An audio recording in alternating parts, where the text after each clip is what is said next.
السلام عليكم. معكم بايا أم لطفلين، طفل حديث الولادة.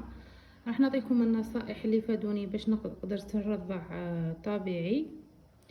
اول حاجه في ابني معلول ما بغاش يشد لي صدري، استعنت بهذا التغلي ساعدني بزاف. كنت نجبد به يجي فيه كيما هكا، كنت